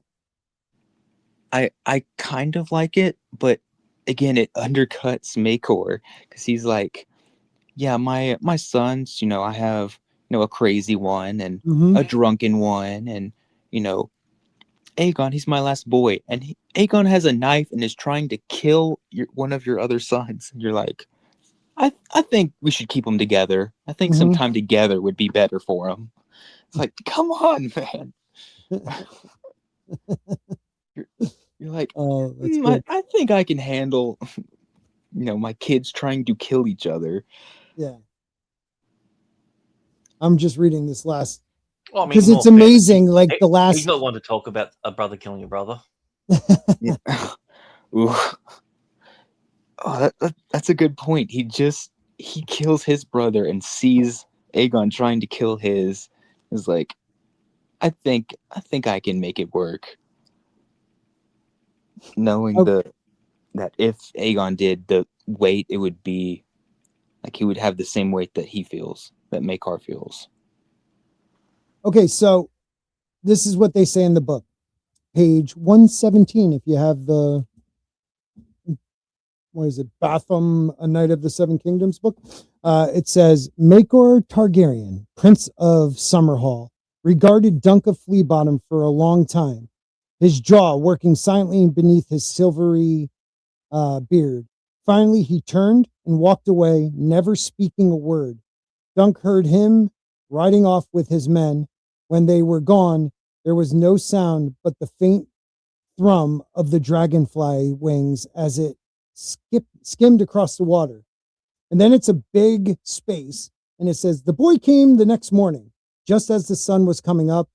He wore old boots. My lord father says I am to serve you. So there's not a point where Maekar actually sends him off and says, yeah, go for it. So I always kind of didn't know when I read this if Maekar did tell him he can go or not. So but we know in the next book that he did. I thought it got hammered out in between the next book. Well, he goes when he was at Dorne? You guys keep talking. Just for a few minutes. I don't know why this is the hill you want to die on. Oh no, I just want to know. I feel like after everything that Maekar's gone through, he'd have some more people watching his sons. Yeah, I don't know. Hill I'm dying on. Maekar had no clue. But did he have his ring on when he came up and touched his son's shoulders? Maybe that's where he flogged it. Yeah, maybe he stole it there. And you were saying that when the next scene when he's back at the tree and Sweetfoot comes up, you automatically thought Raymond. Is that right? Yeah, I did. I don't know why. So when it was Raymond, I was actually nicely surprised. Yeah, I don't know why I didn't think Egg. I mean, that makes more sense. But what did you think, Mason, when Sweetfoot just comes trotting up? Yeah, I had completely forgotten that he has to leave Sweetfoot. But I think that's a little bit of a better ending for the horse. He gets turned to glue in the books. Yeah. Aww. And he's like, he was never mine. Because he wasn't. He was his master's. He was Sir Arlen's. And I do like that I can imagine a fat Sweetfoot gorging on apples somewhere. I like that ending. At least for Sweetfoot. Is in the books, does Dunk always ride the war horse? No, there's times where he's walking beside, leading him, and Chestnut, Egg is on Chestnut, with his floppy hat, which we never got the floppy hat, man. We never got the floppy hat, yeah. That's a big thing about him, the floppy hat. I don't get it. But we got the Darth Sidious hood instead. Yeah, and the weird beret. Still. Yeah, Maekar was tired of seeing his bald head. He said, put this hat on. That reminds me, though, I do like where he notices his hair growing back, and that's when he decides to kill his brother. We forgot to put that little part in there, Grant. He looks at his hair, and he feels the stubble coming in. Yeah. And, realizes, I'm gonna be just like this mofo. He's killing the wrong brother. It wasn't him that gave him the haircut. It wasn't even his idea, but it became his identity. Yeah. 11 Alpha, I think that I agree too. Somewhere in between, I thought they stopped at Summerhall to like figure it all out. Maybe I'm wrong. I know they mention it, and Dunk is like, I don't want to go there before, like, I don't want to go there the first opportunity because I lose my armor and stuff. Yeah. I forgot, and I didn't realize it till this one. Dunk leaves this tourney with less than he had coming to the tourney. Yeah. And he has like his broken shield just like strapped to the back of the horse. Yeah. All his armor, he used it one time and it gets just destroyed. But, Maekar. He only paid a copper for it. The Maekar actor said he's not in season 2 at all. That's what he says. Stop it, Brian. You and your NyQuil. There is no next book. Jon Snow bleeds out. He's been bleeding out for what, 15 years now? He's fine. Don't worry. George confirmed he's a Viewpoint character. Yeah. Yeah, he did. He did. Well, here's the thing. He also basically said that he doesn't die, meaning he doesn't get resurrected. Yeah, that I still meaning it's not fatal. Even though it said he lay dying in the snow. Oh, but he got better. He got better, and he does says like the exact last words that his brother did before he died, calling out his direwolf. I was going to say his brother didn't say Ghost. No, he should have probably, because at least he would have lived in Ghost and not like jumped into his poor direwolf that gets his head chopped off like 10 minutes later. Yeah. Yeah, go for it. Just real quick, I saw some theory that that Robb, when he died in the Red Wedding, tried to jump to Grey Wind. Yeah. Then Grey Wind dies, so he jumps into Catelyn, and that's why she's like so messed up. Yeah, no. Catelyn's a bitch. Yeah. That's why she's like so martial, like taking control of the Brotherhood without banners. Like, has the crown and is like protecting it because like just a little bit of Robb is mixed in with Catelyn. Yeah, where did she get the crown? Did she die holding it? And no one, even though they like kind of desecrated her body, no one took the crown. I'm guessing she killed a Frey that had it. That's what, yeah. So, real quick, was Dunk knighted poll? 67% say no. 33 say yes. So, yeah, he wasn't knighted. Yeah, there's old comments that George made like a long time ago. Right. Dunk wasn't knighted. Right. But he might have changed his opinion. Well, that easily happens with him. Yeah. It's a very good point. All right. What else do we have? Anything else? Oh, yeah. So we didn't really finish that part. So Egg comes, says, my father said I will squire for you. Duncan, it's Sir Duncan, and so they ride off, and Sir Arlen, I again love that they had wheat because it is in the reach, right? They're in the reach. So there should be wheat, or something growing. So I like that they had fields of wheat. And as they go straight, Sir Arlen goes to the left, off to the world of the dead. No longer a ghost haunting Dunk. I don't know, but I liked it. And then they have like a mid-credit scene with Maekar freaking out that the boy is gone. So they kind of, they throw that in our face that he didn't know. So confirmed. I was right. You guys are wrong. Nobody? Okay. You guys hear me?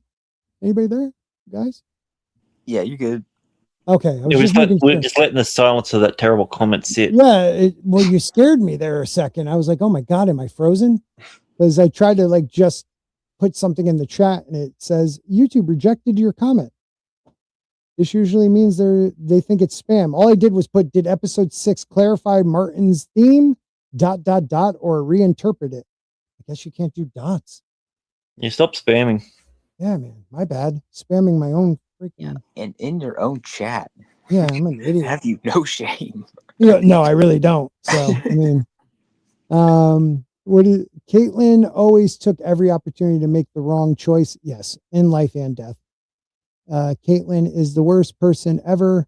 Hate her. She schemed with Peter Baelish. She is the worst. Let's just put it this way. Her lord husband, Paramount of the North, fearing war with the Baratheons is coming, tells his wife, go directly to Winterfell. Tell Robb to raise the banners, tells him something else, and then also tells him, and do not let what's his name? Got his dick chopped off. Theon Greyjoy. Theon, thank you. Theon Greyjoy out of your sight because we may need his father's fleet. She doesn't do any of that. Leaves her son to die. It's all her fault. Everything. I think everything from A Dance with Dragons is her fault too. Yeah. So let's wrap it up. I guess episode 6 doesn't crown anyone, doesn't resolve any politics. It doesn't even settle the question if Dunk's a knight. What it does instead is smaller and more dangerous. It asks whether legitimacy comes from ceremony or from choice. Baelor will be remembered as the perfect prince. Maekar will be remembered as the man who lived and killed his own brother. But what about Dunk? Dunk will be remembered, if he's remembered at all, because he chose the harder road. And that may matter more than any crown. Yeah, I wrote that. Thank you. I'm excited for season 2. Now, do we have to wait 2 years or is it next year? No, next January. Oh man, that's so awesome. Yeah, like 6 episodes. It better be next year. Oh man. You imagine waiting like. Well, they've already finished filming season 2, so they did finish it. Okay. Yeah, they finished. Yeah, they already finished season 2 filming. So they're in post. Come on, stick with us, man. Jeez. But you might not know a lot, but please subscribe to Mason, Free Folk of the Fandom, at Free Folk of the Fandom, one word. Please. But we had a good crowd at the beginning. And we still have our diehards like Brian McCann with us and 11 Alpha. Every time HBO resolved an ambiguity in George's writing, it makes things worse. So better to leave things open-ended. I agree with that. Do you guys? I agree that if George leaves it like ambiguous, HBO shouldn't tell us. Because I remember House of the Dragon, the commercial, or Condell said, you heard their side, but this is the truth. And they screwed up the lore 100%. Like, have you seen the trailer for season 3? Well, George even said that. He said season 3 is unrecognizable. It's ridiculous. Mason, have you seen the trailer? Yeah, it looks like a pretty good battle, and then like what? Yeah, Aemon's like the evil king now. He's like actively trying to usurp his brother. Yeah, let's you know what? They can give me a strike. We're gonna watch it because it just blows my mind. House of the Dragon season 3 trailer. Okay, yeah, we're doing this because I don't want to talk for another half hour about this stuff, but it bothers me.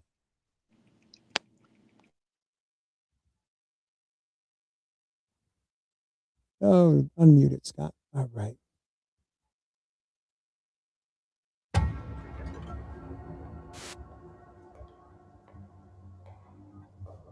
Where were you? That's just this evil dude. Oh, God. Alicent came to Dragonstone.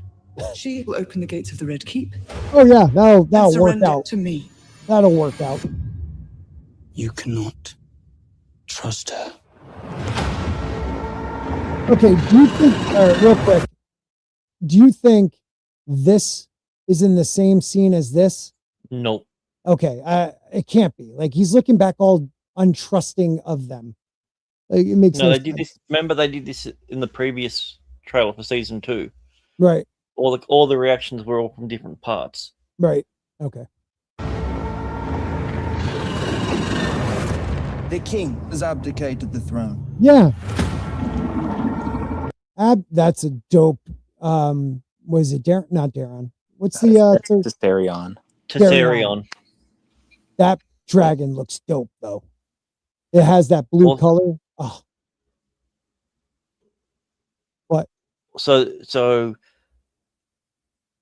Aemon is now king? I guess so. If he's abdicated the throne. He's next in line. Oh no, he doesn't have that second son. Yeah, he's literally next in line. Yeah, because remember, because of progenitor. Well, yeah, because the only one that's left is the daughter. Yeah, because remember they left out one of his sons. Remember? Mm-hmm. Yeah. Baelor the Missing. So now there's a Baratheon queen. Yeah, I don't know. A new dawn is coming. A new line of unsullied kings. Good actor. She really stares, or I'm sorry, her. Well, she's a she in this. Stares really well. That's like the best thing she does. Who was that dragon that was burning people then? That's Vagar. Does that look like? Yeah. Is that at Harrenhal? Or is that? Okay, yeah, that's not. What's his name's? Hull. Not Hull. Adam of Hull. Yeah, no, not Adam of Hull, but one of the other dragon seeds, the one that takes the second biggest dragon. Thor. I know Thor, right? Yeah, you got Ulf and you've got Hugh Hammer. Hugh Hammer. That's Vagar. Yeah, that's Vagar? It's not okay. You are the Queen of Dragons. Yeah. Oh my God, he did something manly in this one. Absolute power within your grasp.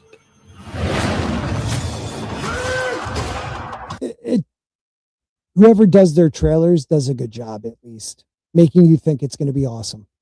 I mean, they have to have like at least the Battle of the Gullet, right? That's going to be the like first thing. Yeah, it has to be. You've seen. So obviously that part with what's her name in the sun has to be the first episode, because that's when the Battle of the Gullet takes place. Yeah, and he doesn't make it out of that. So all right. Yeah, and then you have the crippled king. He must be stabbing somebody to keep them quiet. Soon or late, Rhaenyra will send her new dragons here. It would be the end.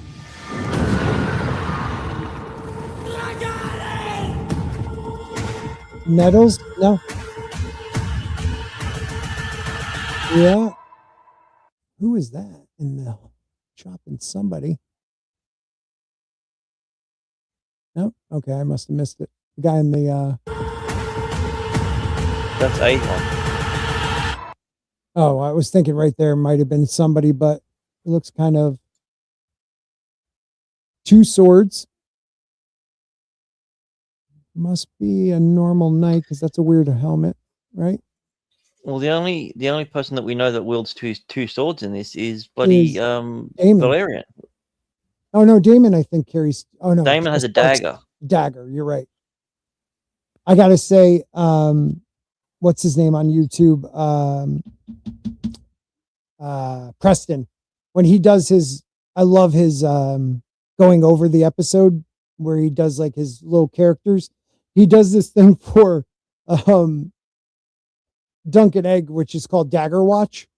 And it's like every time they show a dagger, he's making sure it's not the cat's paw, which I thought was really funny because I was scared they were going to put that in there. Thank God they didn't. This is the moment you become king. Uh-oh. Angry look. Yeah, sorry. Just doesn't look good. That's probably literally just the first 2 episodes. Yeah. Yeah. Yeah, because they would have to be taking even King's Landing pretty quick. Yeah, because there's one more season after this. Like, yeah, so this season's gonna be 8 episodes, and then next season technically only 6, really, because the last 2 episodes were the previous 2 from the other one. So you're going to get 6 telling the story after the Battle of the Gullet. Okay. And that's all because of COVID and the writer's strike, right? The writer's strike, nicely. Yeah. But season 4, there's some talk of maybe extending the season, like a couple episodes. Well, so for such a chapter in, one of his books, pretty much the size of a novella, they're already into season 3, and things that should have already happened haven't. They're like, hey, this is a hit show. Let's start season 2 and like spread some things out. And they're like, yeah, no, we need to get to the end of this. Yeah. So you slowed down just to have to speed it up. Yeah, I saw. I'm looking at my YouTube right now, and I love In Deep Geek. The guy's voice, awesome. But he has just from yesterday, is Sir Duncan the Tall Cold Hands. Whoever thought, you said it before, whoever thought he was Cold Hands? Like, you think George would have described Cold Hands as being, 1 inch short of 7 foot? Yeah, wearing the black. Like, one of the reasons people are saying Dunk could be Cold Hands is because he rides the giant elk. Like, maybe he looks normal on the giant elk. Maybe it's Lionel. You know what I mean? Like, you could just say anybody. Because we know that Leaf says he's old, and Leaf is 200 years old. So to her, something old is really old. I don't think it's anybody from this era of Blood Raven. Yeah. I don't even think it's anybody from the Targaryen line, like since Aegon the First. Yeah, I think it's, the last hero, a Stark ancestor. It could be Proto Stark. Yep. Yeah. What was it? It's Kragan. Oh, Kragan. We'll get the old wolves. All right. I got to wrap it up. Got to get to work in the morning. Hey, everyone. Anybody Bye. else? Right. Anybody else have something they want to, something we missed? Mason, something you want to go over before we leave? I think we've covered everything. All right. All right. Well, then we're going out with our what is that? You made our members thing. It might be a couple members from last week aren't on it.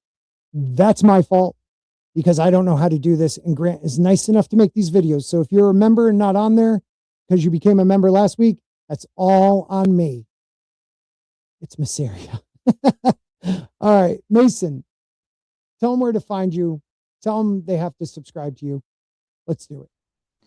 Yeah, you can search up Free Focal Fandom on YouTube, on X, Twitter. Just follow me somewhere, and hopefully you can find something on my channel that you want to watch. Nailed it, bro. Nailed it. Yeah, guys, check him out. He needs 12 more to 100 subs so he could do after 100 on YouTube, you could stream on your phone. You could do a lot more. So let's get him to 100. Mr. Grant McGregory. Grant the Average. Sir Grant. Say bye. All right. Bye-bye. Thank you, everybody. Have a great night. Peace.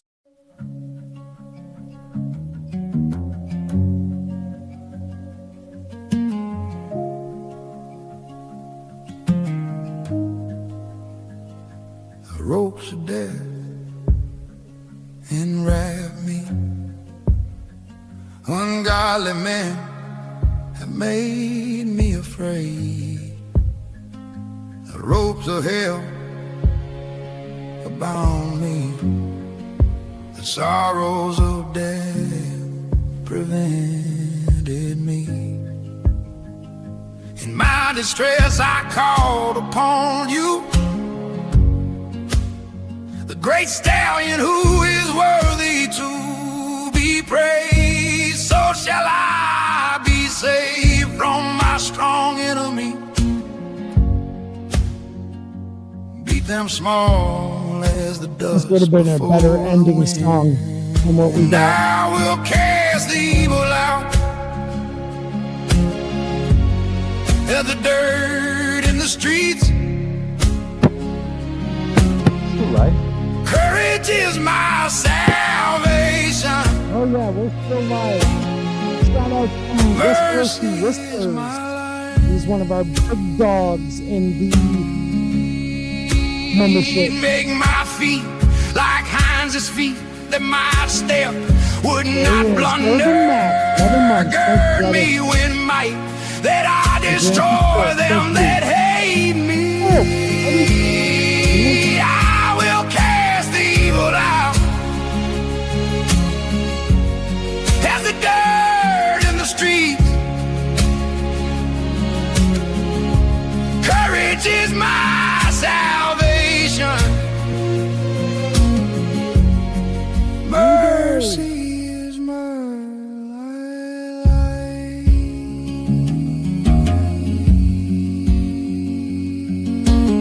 Thank you guys. Have a great night. See you next week. Don't know what we're going to talk about, but we're going to talk.